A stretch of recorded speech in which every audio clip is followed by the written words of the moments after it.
Assalamualaikum warahmatullahi wabarakatuh. Bagaimana? Sudah siap untuk mengikuti pembelajaran? Alhamdulillah. Baik, kita akan memulai video pertama di kelas 11, yaitu mengenai senyawa hidrokarbon. Apa itu senyawa hidrokarbon? Senyawa hidrokarbon adalah senyawa yang hanya dibentuk dari unsur karbon dan hidrogen. Jadi hidronya menyatakan hidrogen, karbonnya menyatakan karbon. Jika pada gambar seperti yang kalian lihat di layar, karbon itu digambarkan dengan atom atau bulatan yang warna hitam, sementara yang warna putih ini menggambarkan atom hidrogen. Senyawa hidrokarbon ini di alam banyak sekali contohnya. Banyak sekali senyawa hidrokarbon yang bisa kita manfaatkan untuk kehidupan sehari-hari. Misalnya LPG, bensin, kemudian solar, pertamax, lilin, aspal, dan lain sebagainya. Jadi banyak senyawa hidrokarbon yang sudah kita sering lihat kegunaannya setiap hari.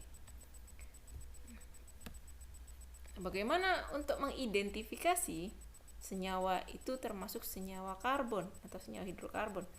Yaitu dengan menggunakan uji pembakaran sampel.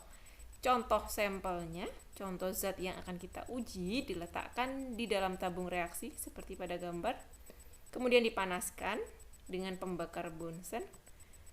Uap hasil pembakarannya ini kemudian dialirkan melalui pipa kaca dan akan dimasukkan ke dalam tabung reaksi yang berisi air kapur atau larutan BaOH2. Nah, bagaimana hasilnya?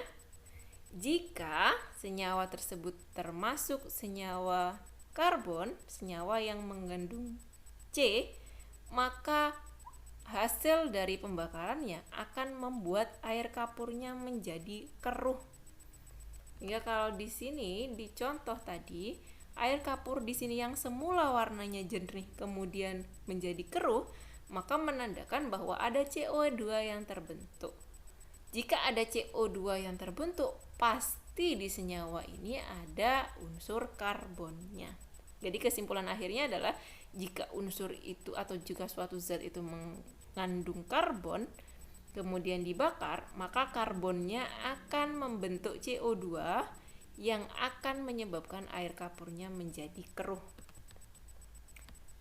Kemudian untuk membuktikan adanya hidrogen, yaitu dengan menggunakan kertas kobalt yang berwarna biru.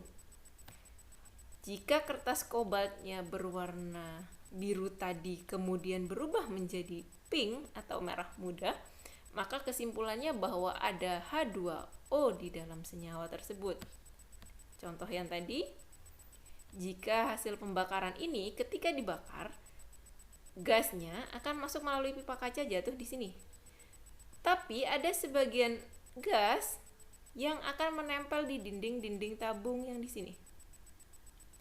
Nah, gas yang menempel di dinding tabung yang kemudian mengembun, ini yang kemudian diuji dengan kertas kobalt yang berwarna biru.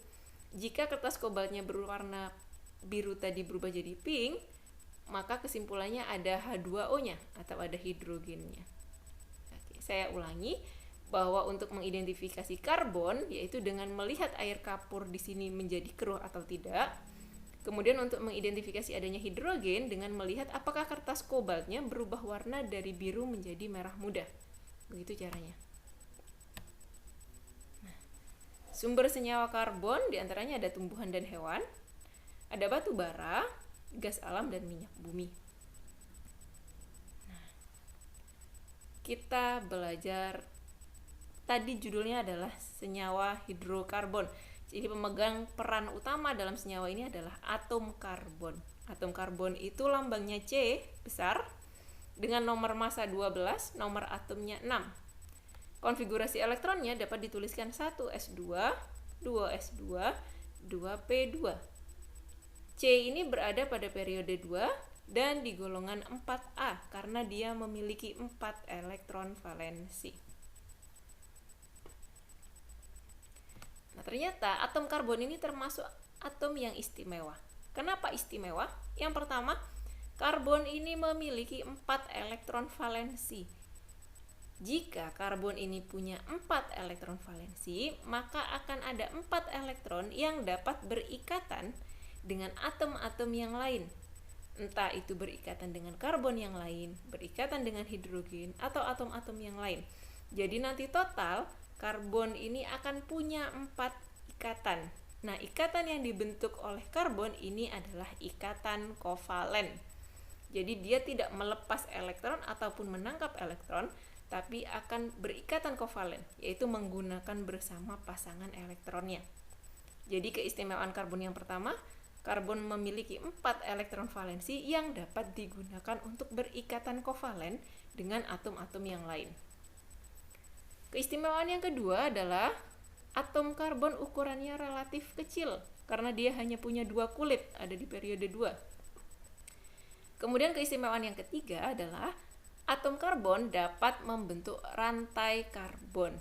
Nah, ini yang tidak dimiliki oleh atom-atom yang lain, bahwa hanya karbon yang dapat membentuk rantai yang sangat panjang, dari yang terkecil dan yang sangat panjang, dari yang paling sederhana sampai yang paling kompleks.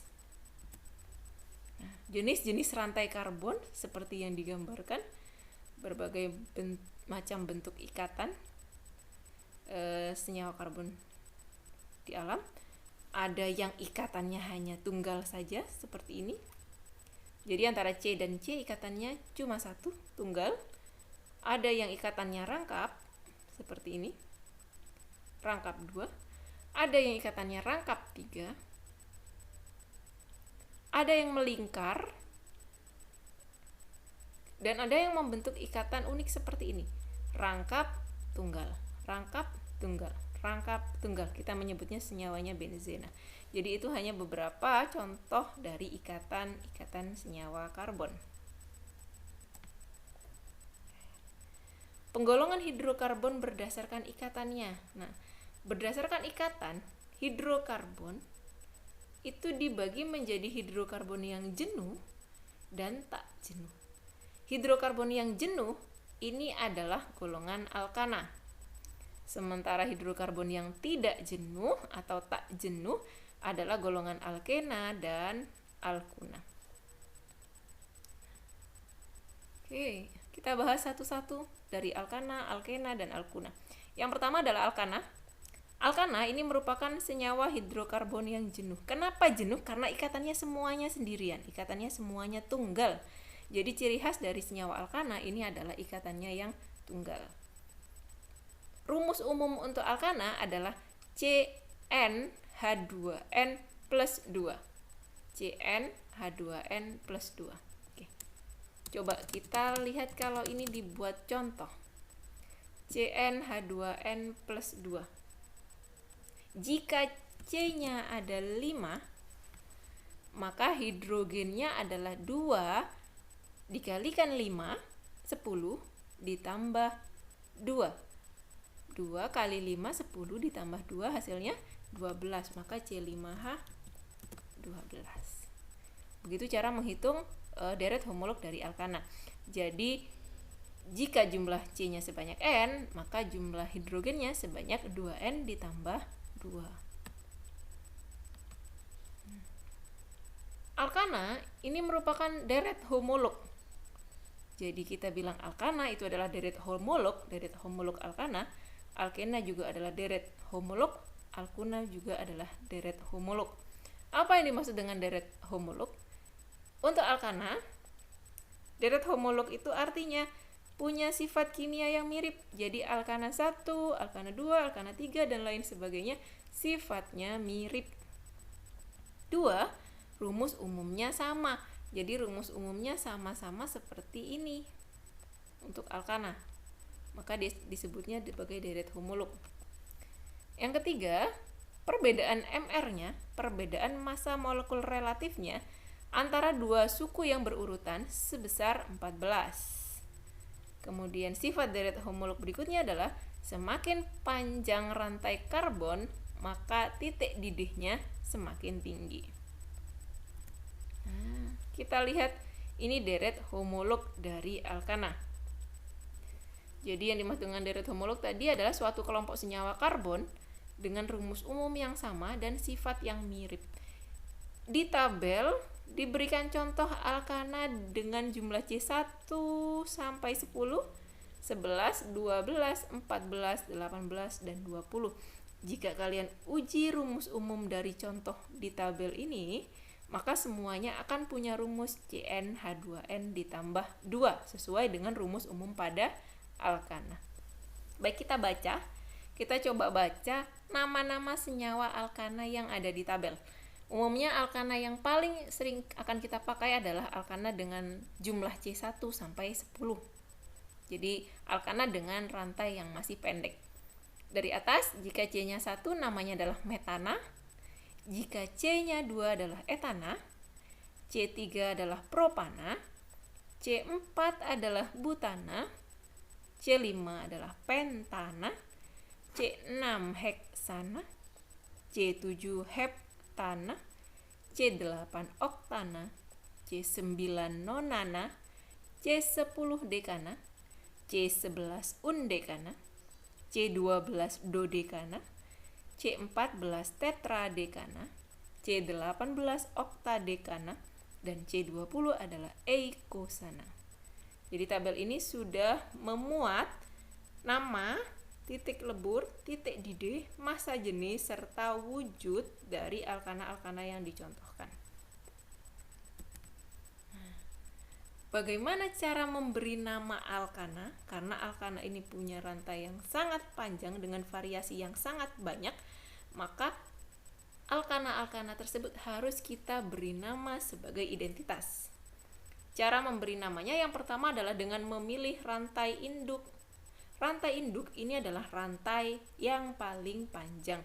Istilah paling panjang dalam alkana adalah rantai yang jumlah C-nya paling banyak. Kemudian setelah memilih mana C yang paling panjang, kita mulai dengan memberikan nomor, memberi penomoran pada masing-masing C. Penomoran itu dimulai dari ujung yang terdekat dengan cabang. Kemudian yang terakhir, memberi nama cabang-cabangnya. Baik, dalam alkana ini kita kenal dua istilah, ada yang namanya rantai induk atau rantai utama, ada yang namanya cabang. Nah, cabang ini adalah C yang tidak masuk di rantai utama. Cabang itu kita kenal namanya adalah alkil. Seperti di sini. Alkil ini adalah alkana, jadi awalnya alkil ini adalah alkana yang kehilangan satu atom hidrogen. Sehingga tadi jika alkana rumus umumnya CnH2n ditambah 2, maka untuk alkil rumus umumnya adalah CnH2n ditambah 1 karena satu hidrogennya lepas.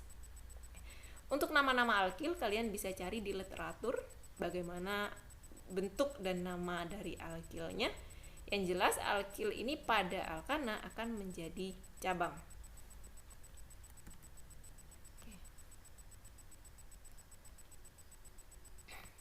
Melengkapi penamaan, nama cabang ditulis dan diikuti nama rantai induk. Jadi nama cabang ini ditulis di depan. Tulis nama cabang dengan awalan angka tempat cabang terkait. Jadi nama cabang diikuti dengan angka di mana cabang itu terkait. Kemudian di antara angka dan angka berikutnya diberi tanda koma, dan di antara angka dan huruf diberikan tanda penghubung. Jika terdapat cabang yang berbeda, maka penamaan atau pengurutan nama berdasarkan urutan abjad. Misal ada metil dan etil, maka jika metil awalan M, jika etil awalan E, dalam penulisan nama etil harus ditulis sebelum metil karena huruf E lebih dulu dibandingkan M dalam urutan abjad. Contoh.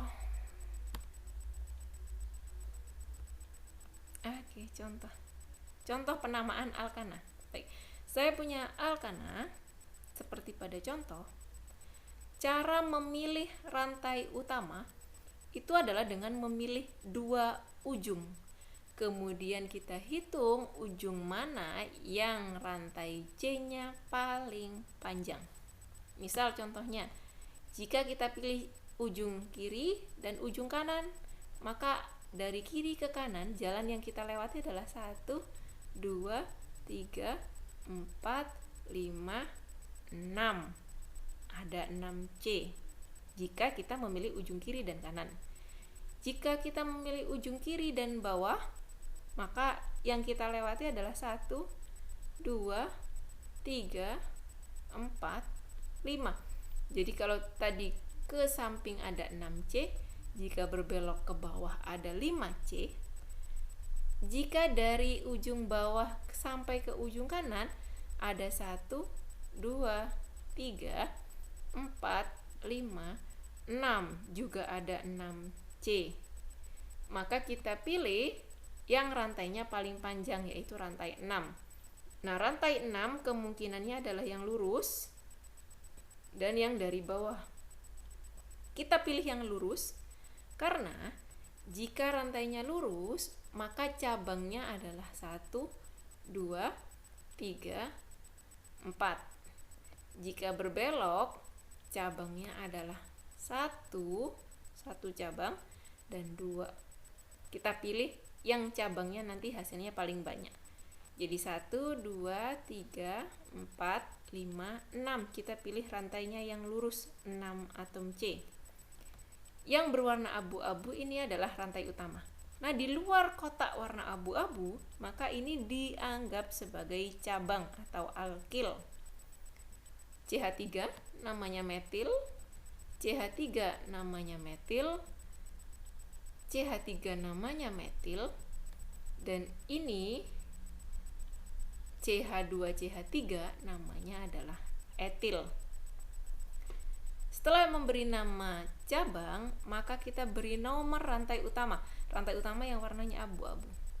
Nomor 1 dimulai dari C yang paling dekat dengan cabang.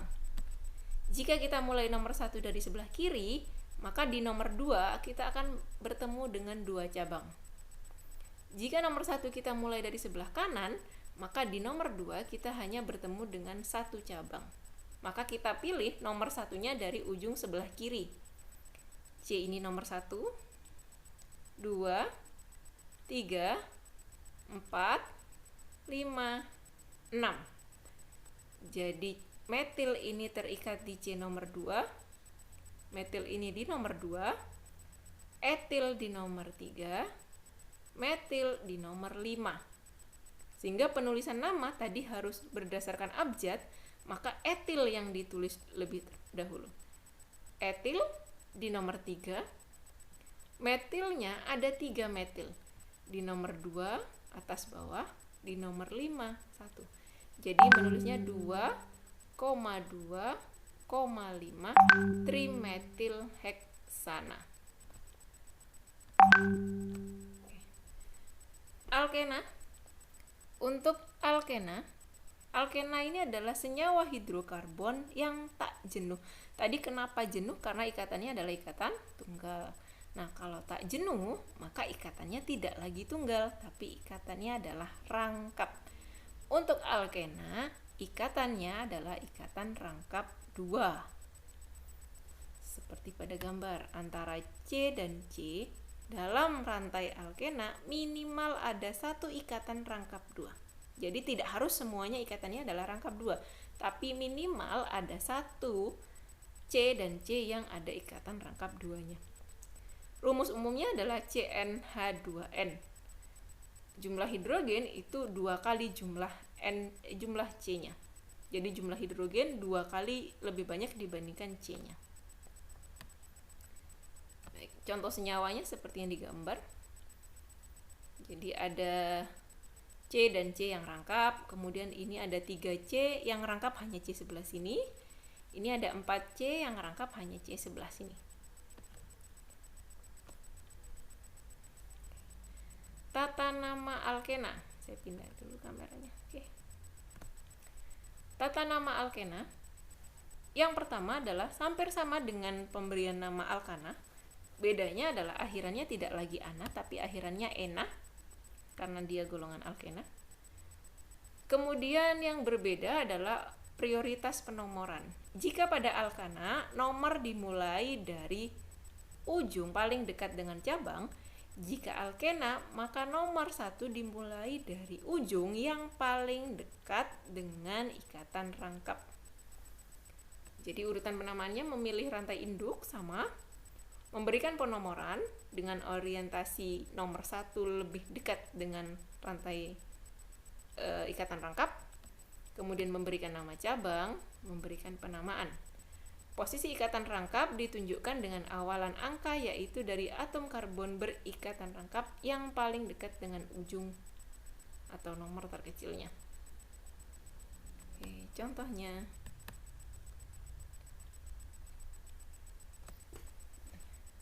Perhatikan penamaan berikut.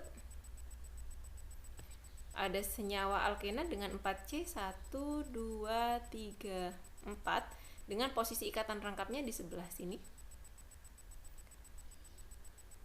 Karena C-nya ada 4, jika alkana namanya adalah butana.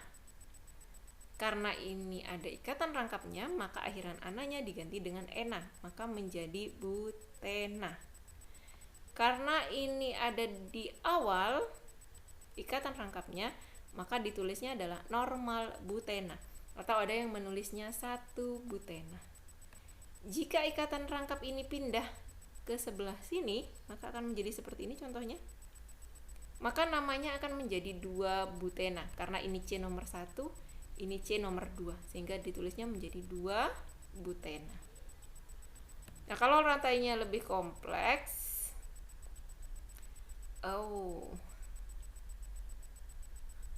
maaf, ini anggap saja adalah rantai alkena, rantai dengan ikatan rangkap 2. Jadi kalau kalian menggambar, ini tidak rangkap 3 harusnya, tapi rangkap 2. Maka rantai utamanya adalah 1, 2, 3, 4, 5, 6. Ikatan rangkapnya di sebelah sini.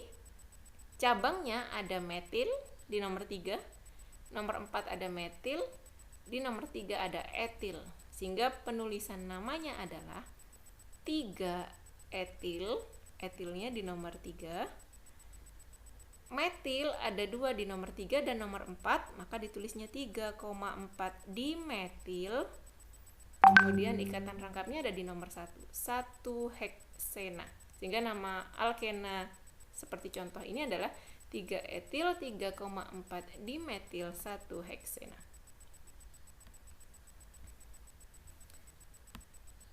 Berikutnya alkuna. Alkuna ini juga termasuk senyawa hidrokarbon tak jenuh dengan minimal ada 1 ikatan rangkap 3 dalam rantai karbonnya. Untuk rumus umum adalah CnH2n dikurangi 2. Penamaannya sama persis dengan penamaan pada alkena. Bedanya adalah akhirannya diganti dengan una, tapi aturannya persis sama. Baik, sekian penjelasan saya mengenai penamaan senyawa hidrokarbon. Semoga video kali ini bermanfaat dan bisa membantu kalian dalam pemahaman materi kimia.